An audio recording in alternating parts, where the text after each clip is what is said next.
up, y'all? This is episode 32 and a half, I guess you can call it. This is Two Jersey Kids. We are a video game podcast. We give you podcasts every Tuesday and Friday of the week.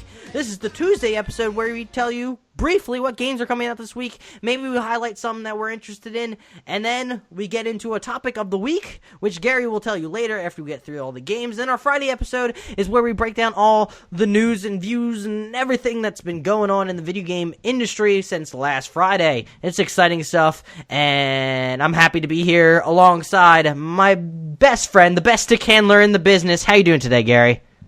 Doing swell, sir. Happy to be here. Okay. Yeah.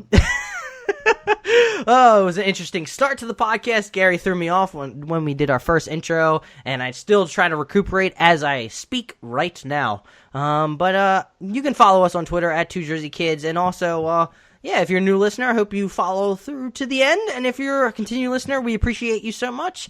Gary, do you have anything to say before we start rolling into the games this week?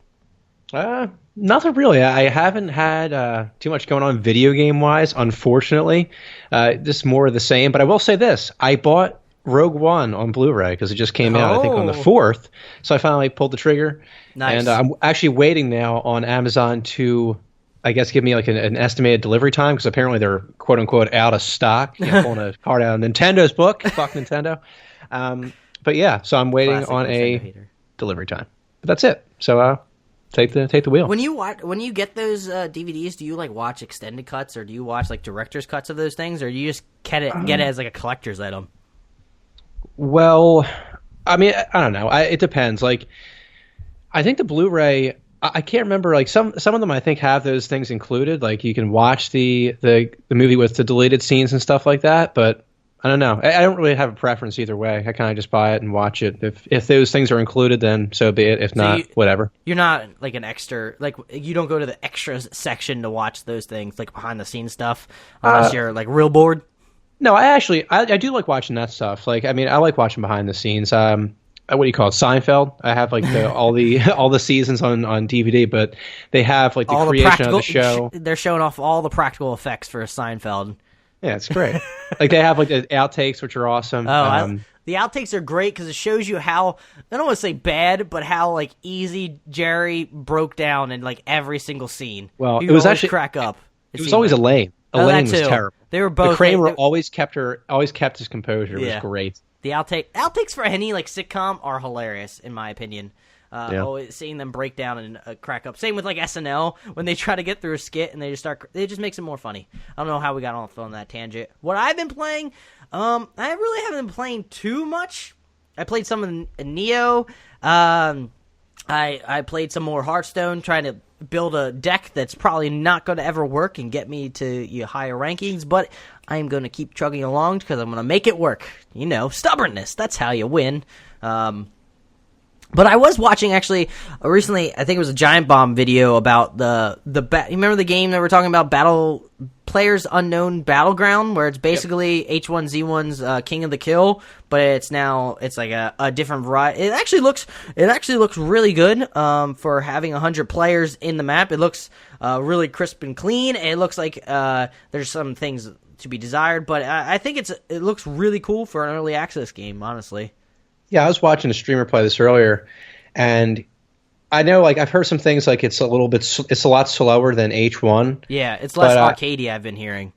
Yeah, but I think it looks more polished, like you were saying. It looks cleaner. It looks like the graphics are a little more crisp, and I just think like everything's just more detailed in general, and the movement, the player movement looks a little more. It makes a little more sense than H1. Like sometimes when I'm watching people play H1, it's just like ridiculous how people are moving around and shooting, and Yeah. This seems like it's more realistic, where you have to be aiming you can't be strafing too much to shoot. But I don't know. Did King of the Kill have a lot of like drops? Because when I was watching with because I've never watched too many of the King of the Kills videos, but did like Players Unknown's Battleground, or PUGB, or whatever I called it earlier in the previous episodes, it seems like they have a lot of drops in the game. Like when you go to a like house, like in the early on in the game, when no one's gone into it, it seems like there's always something in there. It's never like empty. I mean, in H1, I haven't watched too much of Battlegrounds, honestly. This is like the first time watching it today, but in H1, it's like pretty much random sometimes. Okay. when I watch Real Crafty play, he'll there's times where he gets completely screwed. We are going to get him on the podcast, Gary. I guarantee it. He ignored me the first tweet, but I will tweet him again. And if people that are listeners, retweet or tell him to, get on our podcast, that'd be fucking great because I'm going to do it. You're embarrassing me. No. No, but seriously, I was watching him play, and sometimes he'll get completely screwed because everything is so randomly generated. So there was a time. Yeah, so there's times where he'll run into a house, nothing's in there, and then he'll run out of a house and get immediately shotgunned by somebody because they just happen to have every weapon in the game drop in the house they ran into. So it's random.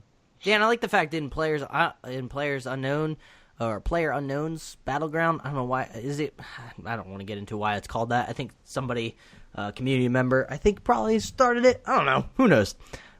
Tweet us at 2JerseyKids to let us know. But it seems like, I don't know. It just seems really polished.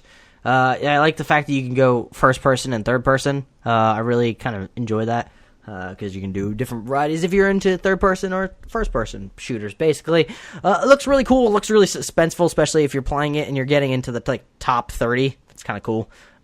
But yeah, we've gone on this tangent long enough. We haven't actually gotten to the games this week, but I will get into them right now.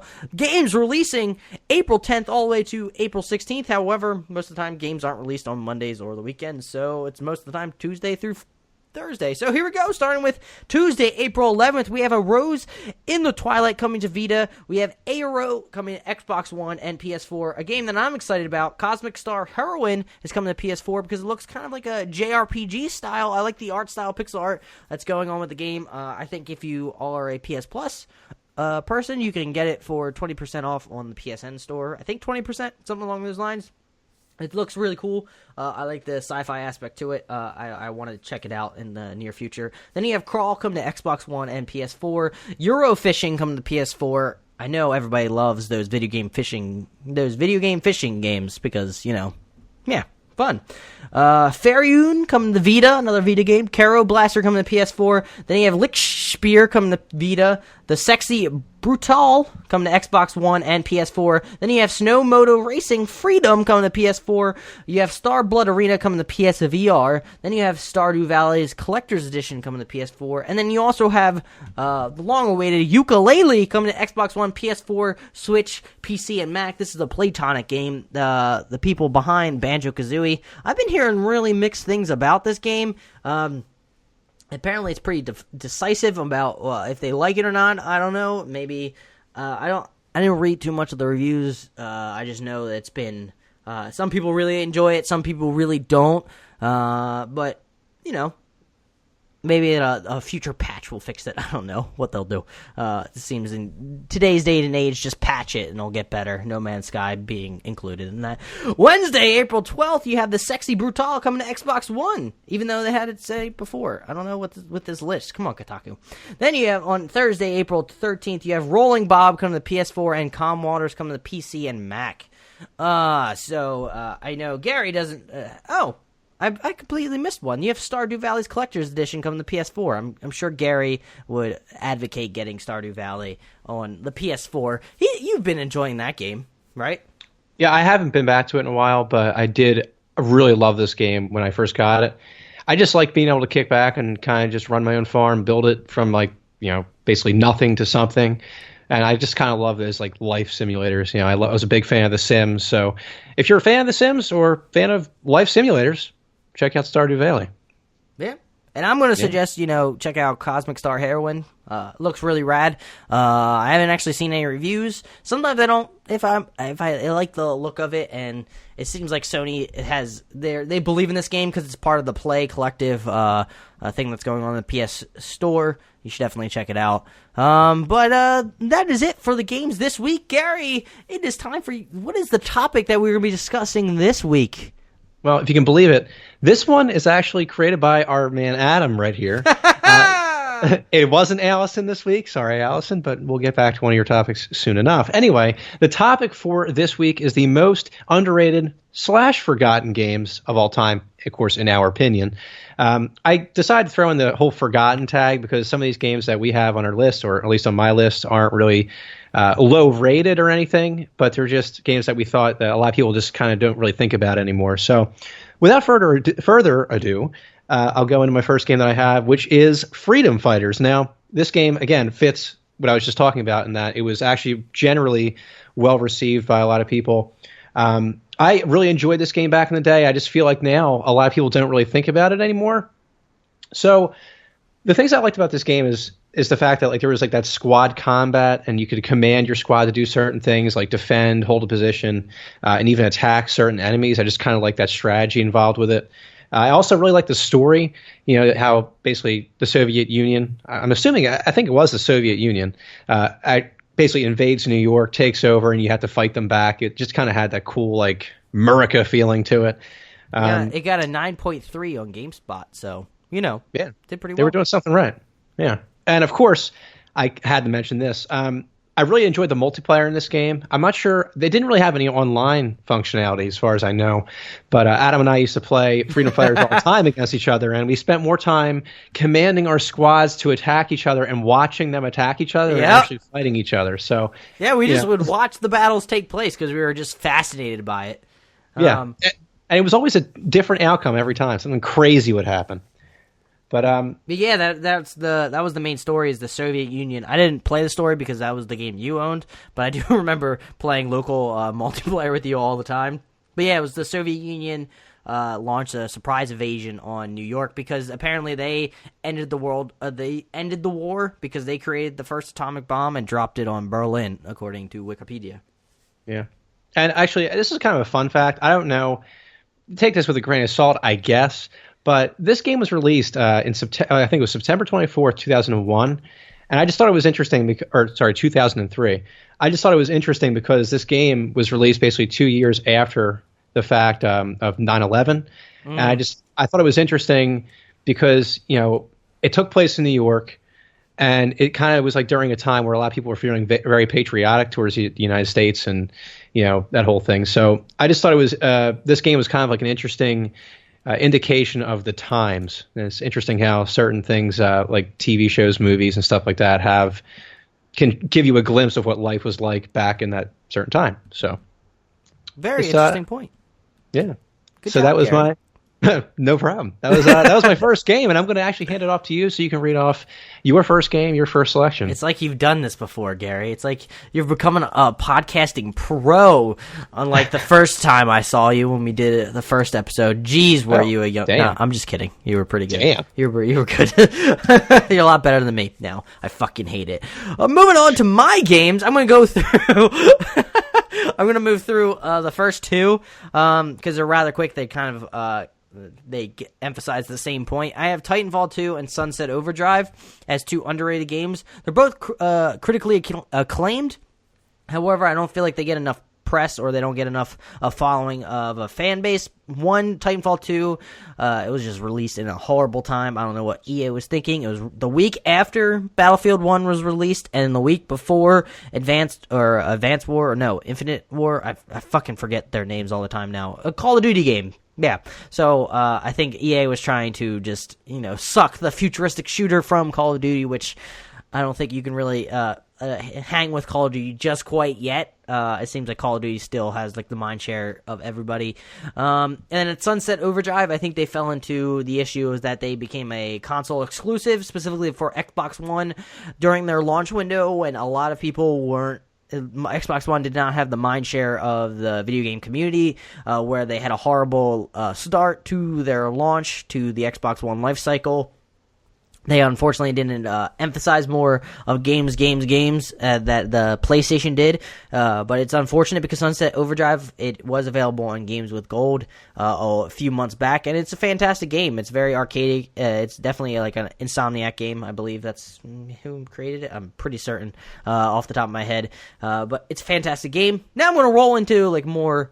It's not really too in depth because these since we had a long episode last week, this episode may be a shorter one because that episode was draining. Not gonna lie. So my first game, longer form, I guess you could say, is Batman Arkham Origins. I feel like this game was a prequel to all the Arkham games, but unfortunately it was not developed by Rocksteady, and I feel like that had that stigma going into the game and by the video game community, so they were going to try to nitpick and take things apart of it because it wasn't Rocksteady Batman, because people were, I guess, because it's a video game, so they're always going to pick apart certain things that don't quite fit what they want.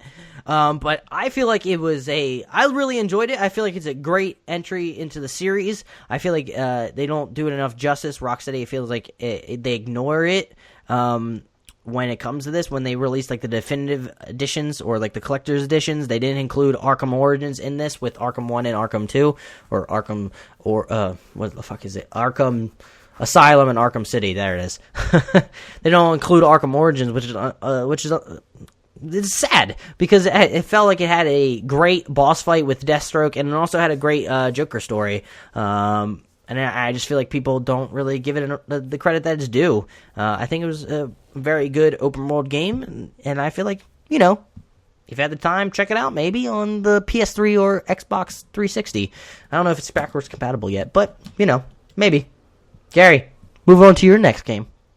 All right, well, this is actually one that you and I share, and that's Civilization Revolution. Yep. Now, this game released for the, I believe it was just the 360 back in the day, meaning 7 years ago probably. That's back in the day now, apparently.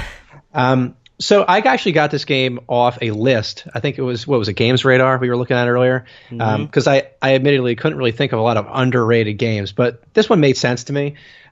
So just for all the PC people out there that may be watching this game, I mean PC players, by the way, not politically correct. For all the PC elitists out there, I've actually played the Civilization games on the computer, and I think that they're way better than this current version. But I still think that this that Revolution kind of gets a bad rap for some reason. I think that a lot of people thought it was simplified, too dumbed down, but I don't really necessarily agree with it too much. I just think that this game, for what it was worth, being a console version, was underrated because I felt like it was a good introduction for people that haven't really played a lot of the Civilization games on the computer, and it has less of like a learning curve. I know when I first started playing turn-based strategy games, it's kind of overwhelming in the beginning, especially on the PC version of Civilization, where you're like trying to choose, your political systems and, figure out your culture and all types of stuff. So it's kind of overwhelming. So I think that the console version did a better job at kind of like allowing you to just pick up the game, play it, kind of get used to it, get the feel of everything. And, I thought it was a fun game. So what's up? I was going to say I was just going to piggyback off of that because that is my entry into the Civilization franchise. That's when I hopped into Civilization Revolution, and then I hopped on to Civ 5 to get a more in-depth game when it finally came out, and I was older, and I felt like I was capable of partaking in that because I really enjoyed Civ Revolution. I enjoyed like the tactical base of it, and I realized that I like turn-based strategy games a lot more than real-time strategy because I like being able to think through. Unfortunately, it does get a little frustrating when you expand a little too far in those turn-based games where you have to zoom from multiple areas and try to control everything. But this was my first entry. I had it on the 360. I really enjoyed this game. I like it felt like it didn't take itself too seriously like some Civ games or Civ games do. It took itself like kind of, because based on the art style alone, you could tell that it took itself like it was trying comedic. It was a very comedic route. It was serious yet goofy with the art style. It had serious mechanics to it, I guess you could say. And I don't know. It was a great first entry, I think, for people who don't understand or didn't understand the Civilization franchise to begin with. Yeah, and I was saying earlier about how the game was simplified, and I understand that some people thought the game was like too goofy, like how we were saying it had a goofy vibe to it. I understand people thought it was a little too goofy. Like I know personally, there were times where in this game I really just couldn't understand the computer players whatsoever. It was like every game you played just resulted in war. Like you just be building up your city, you wouldn't even have met people yet, and it's all of a sudden it's like, oh, you know what? I fucking hate you. You're gonna die. And it was like, oh, okay, that's great. It seems like that happens in a lot of Civ games though too. Yeah, I just feel like in this particular game though, it just was so ridiculous. Like you just never could get out of a game without having to fight everybody on the map, and that's annoying if you're trying to go for certain victories like a space victory or whatever else. The one gripe that I did, it felt like the game was a little too short, I guess, with the length of. I don't think you were able to change like how long a game would play out. You couldn't do like in Civ 5, you could like change like if you want to do quick, or you can do absolutely slow, where it takes forever to get through like each age. To progress through. Which I do enjoy doing those games when I have free time just to play it out, because, Civ games can just eat up hours on end. But yeah, I just felt like sometimes I wish some of the mechanics from the newer Civ games, like Civ 5, were in this game. Just not the art style per se, just like, having the ability, you can draw out longer, because at certain points when I played the game, I didn't have enough time to complete like the culture thing that I wanted to complete, or the science, because the turns were coming to the end, because you had a set limit of where you could go in the game, and then it was done. Like if you got the farthest, you technically won, but it didn't feel like you won because you didn't complete the final thing that was needed. Yeah, it was definitely like the stereotypical console version of a video game with like less options. You can't personalize as much as you would like, and for that reason, I guess it's not really on par with the typical Civilization games. But I still think it was a solid game. Do you think Sid Meier was trying to treat us like idiots? I don't. Well, I wonder. I actually wonder I wonder why they decided to make the game the way they did. Like, because obviously, like it's like we were saying, like Civilization has always been a very serious game with a very serious tone, but in this one, they decided to go a different route with it, and it was like, well, we're gonna make it kind of more kiddie in some ways. Maybe they didn't understand the console fan base or console base, the players behind it. Maybe, I don't know, if I was a console owner at the time and I've played Civ games before, I think I would be excited by this and then be kind of let down because this is not exactly what I wanted. I don't know, maybe they're treating the fan base more like babies. That's debatable. But I still think the game was very good. Me personally, I enjoyed it. So let's move on to my game, unless you have anything to say about it. Take it away. Take it away. All right. My next game on the list I have on here is Mario Sunshine, because I feel like it's always overshadowed by Mario 64, and I don't feel like Mario Sunshine gets enough credit. Granted, the environment in Mario Sunshine, I like Mario 64 more. I like the environment because it felt more like, the Mario universe. It had Peach's Castle. It had a different, definitely a Mario vibe to it. That's all I can say, really, how to describe it. And this felt more like tropical beach area with the stupid water jetpack, which had some good mechanics with it. But I felt the reason I like this, I feel like it's underrated, and the reason I like it is because I feel like it plays better than the Nintendo 64 game, for obvious reasons. It's on a newer console, and the developers had another extra years under their belt to figure out what works in these 3D Mario games, and so I feel like this game is overshadowed all the time by Mario 64 because everyone talks about it as that was like the first 3D game, which I understand like the importance of that game. That's when the first time it was open, kind of open world. You could go wherever you wanted in a 3D world. Cool introduction of like a hub world per se. All the different types of secrets. But again, I think Mario Sunshine does get overshadowed all the time because it was on a great system. I think GameCube was a really solid system, and I just feel like people keep comparing it to Mario 64 and their first experiences with that, and they just overshadow it as not being just quite on par, which I feel like it is a really good game, and I feel like it plays a lot better than Mario 64, and that's really all I can say about it. That's why I believe it's overrated, just because people don't give it enough credit for being a solid 3D open world Mario game. Well, yeah, you know what I mean. But yeah, that's about it. Gary, all right. Your last game, right. Go. So this is my last title that I have on this list. This one is Heavy Rain, which came out in PS3. Now, again, this game was actually given pretty damn good reviews and ratings, but I just feel like a lot of people didn't really play it.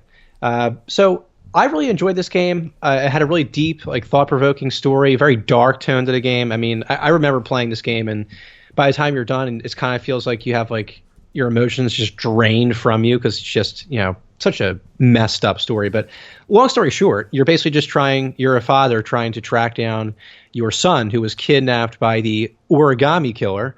And needless to say, this game is filled with like a lot of gut-wrenching scenes on basically, the lengths that this guy will go to get his son back. And I just thought it was a great game. I thought the story was awesome, and I thought the characters were also really well done. Now, with that said, I also understand that this game did have some of its faults. There was some like robotic dialogue mixed in. Some of the characters, some of the characters, like just sometimes just, I don't know, they were robotic. I mean, frankly, it was just very strange. It was just, you could pick it out, you could see it, and it was weird in that way. But there was also a really awkward sex scene in this game. Anyone that's played it understands what I'm talking about. It was just like, it's just the way the character animations were, and it was just like I don't know, it was just really weird. You almost had to laugh at it. Didn't get honestly. Your juices flowing, Gary? No, not at all. It was just like it was one of those things where it's just like, what the fuck is actually happening? Reverse erection you got? You just went whoop. Sounds painful. But yeah, despite the faults that it had, I actually really like this game, and I think that the pros outweigh the cons. So if you actually wanted to play this game, it was actually brought back to the PS4, remastered. I feel like not enough was mentioned about the remaster coming out for PS4. Now that you mention it, I don't even remember anybody talking about it. And that's the interesting thing. I actually saw one article one time mention the fact that Heavy Rain was being brought back, and the funny thing is that the article said Heavy Rain, the surprisingly decent game from whatever studio, is being brought back as well. And I'm like, surprisingly decent? I'm like, this game was great, but I'm assuming apparently you've never played the damn game before. So yeah, anyone that likes a really strong story and kind of like, just like an interactive drama type movie, do it. It's also kind of like a murder mystery because you're trying to figure out who the origami killer is, and it's actually really interesting when you do find that out. So I'm still confused why we stopped recording. I didn't press anything. My hands were up here. I promise. The government. It's all the government's fault.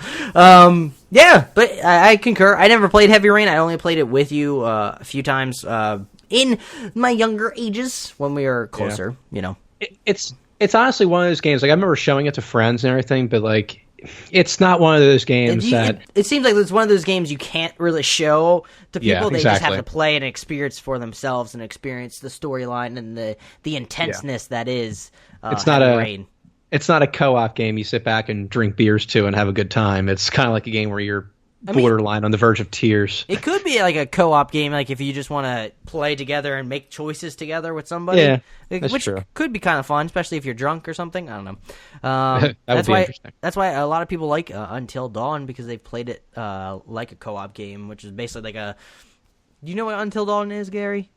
It sounds really familiar, but I've never played. It was released last year. It was basically like a stereotypical 80s, 90s scary movie where you played through and made choices, and just you could lose everyone in your party, basically not your party, but everybody that came, or they could all like survive based on the decisions and like intricate like plot points, like branching stories.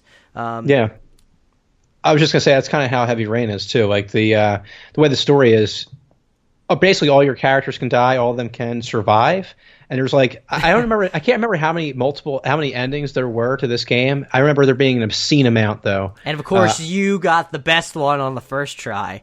Well, that's the thing. I did get the best one on the first try, in my opinion. But that's the thing. The replay value in that game, like they had multiple endings, but I felt like the replay value wasn't that great because once you got done, and if you did it, I guess the quote unquote right way, I wouldn't want to go back and see the alternative endings. Like I'm not going to, because that's your ending. Much. Yeah, that's your ending, and that's what you want to keep it that way. Yeah, and it's like, not to spoil things here, but like one of the endings is the father killing himself. Jesus. And I was just like, I don't really want to see him kill himself. I kind of just want to see him be happy. So FYI, guys, don't play like shit, and you won't see somebody, unfortunately, a video game character kill himself. That's not good. Yeah. You would live and learn.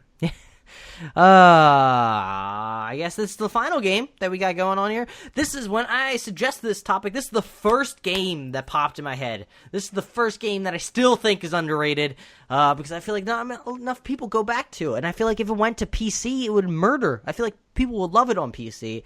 And also on PS4. Lost Odyssey, that came out for the 360. This was, I think, Xbox's try them, and they released this and the year prior Blue Dragon, I believe.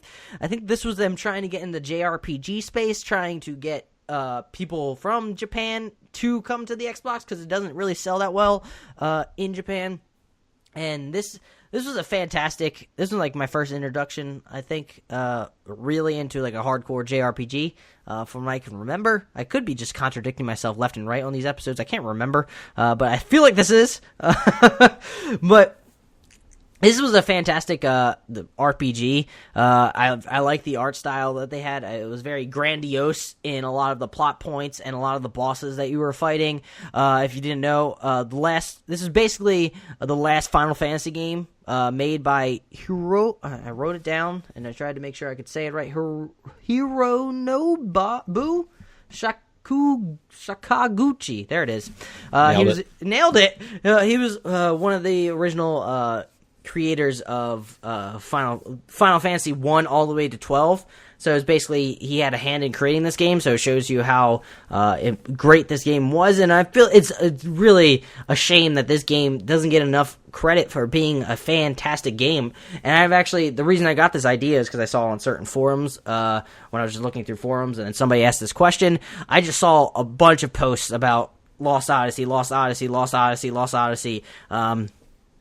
which it's mind blowing that because I remember I had such a acclaim for this game. I loved it so much. It felt like it took 100 hours to beat, but it wasn't one of those games where it felt like a grind to finally get to the end. It felt like I wanted to get to the end of the story. I wanted to understand what was going on. And I really think they should make a remaster of this game and try to, if Xbox wants to deliver on being the game console, like with Scorpio coming out now, I feel like they should try to do a remastered of this game because this game was phenomenal. I like the fact that there were so many like side bosses that you could fight that didn't have any effect on the main story just to find, and it was like side quests, but it felt like when you beat, like, I think it was like an actual ice dragon, I think. One of them, it just felt like you completed something not a part of the main story, but this felt like just such an epic adventure. And the fact that on the 360 you could have it was such a large game that it encompassed, I think, 3 to 4 discs, which is pretty insane, especially when you get to a critical cinematic plot point, and at the end of it says insert disc 3, which is insane to me now, like thinking to all of this. But I fucking love this game. I was in this game so much. There was difficult points in this game. At certain points, the bosses felt like impossible to beat. I know Gary had that experience with this game because he played it. But you could beat the bosses. You just had to make sure you had the right party set up. You had your party at the right level, the right formation, the right strategy going into the fight. Whether you have like people, I remember there was I forget what exactly you fought, but your party gets split up, and you end up with having like the small little boy, I forget what his name was, and like 3 sorcerers, and of course the boss you fight is somebody that's immune to magic. Basically, I think it was like a large, I don't know, dinosaur maybe. I could be wrong. But you had to make sure to equip your sorcerers and everything to heal the little guy so he could do physical damage. You had to make sure he was a high enough level to do a lot of physical damage to this creature. And I don't know, every time I beat a boss in that game, it's kind of like what happened in Bloodborne or Dark Souls. Whenever I beat a boss, I felt so vindicated. I felt so accomplished in this game. And if you are a Final Fantasy fan, I would highly suggest, and you own an Xbox One, because this is backwards compatible, or 360, I would highly suggest going out and finding this game, or going out and getting it, or buying it. Allison, I'm looking at you. But yeah, you should definitely check it out. This game is phenomenal, in my opinion. Yeah. I honestly wish I could say the same. Unfortunately, I gave up on this game. I played it a little bit, and I don't know. I got stuck in a boss fight. I probably didn't level up my characters the way I was supposed to, and it cost me dearly. And yeah, I just never revisited the game. It was kind of unfortunate. And I don't know. I don't want to insult like 360 owners then. I don't know if they've been inundated with JRPGs up until that point. A lot of like the Xbox, I don't want to say fanboys, Xbox users, I feel like they've been used to like Halos and Call of Duties that maybe they weren't used to. I'm not saying everybody, I'm just saying like the wide swath maybe weren't used to JRPGs and the grinding that's involved with it. But I thought it was great. I like the combat system. It was very simplistic, yet it's simplistic in like attacking, but difficult in strategy and managing your party. And also, I love the being able to collect different like armor sets and weapons, and collecting like basically like legendary weapons that were pretty sick. But yeah, that's me rambling enough about Lost Odyssey. And Gary, you have anything to add before I end all this spiel? Nothing much. I mean, I know, next week we aren't going to be doing one of these topic episodes. We're actually going to be filling it in with an interview with his name. His name. Sorry. His name, I think, is, I don't know. It's Ivan. It starts with a K. Ivan K. I'll say the name. Kaltman? Yeah, Ivan Kaltman. And I really wanted to get into an interview with him or talk to him about it because he's very knowledgeable about the importance of education in video games. And I'm going to be doing the interview sometime this week and look forward to that next Tuesday. I am really excited, and he seems very knowledgeable on this subject, and I'm just going to try to ask him somewhat reasonable questions and then just let him talk because who wants to hear me, honestly? It's not like you listen to this podcast for me. It's all for Gary. Let's be real. Damn right. So yeah. Just kidding. That'll be the episode next week. Then we're going to get back to, again, our topics again, but we're just kind of taking that week off so I can actually think of ideas and not rely on Allison to supply us with ideas all the time. So we'll be back. Yeah, we have a lot of plans, I think, for interviews in the future. We just have to find time to make for them because we want to talk with you all about things you're interested in, and we want to bring you on and share your opinions. It just is difficult sometimes with work and coordinating schedules and trying to real life. Yeah, but yeah, this has been Two Jersey Kids. Gary, you have anything to say besides plugging anything? Do you have anything to say just on your end before we go? Not really. Thanks for the listen. We'll see you again on Friday for our Friday news episode. Yep. Peace out.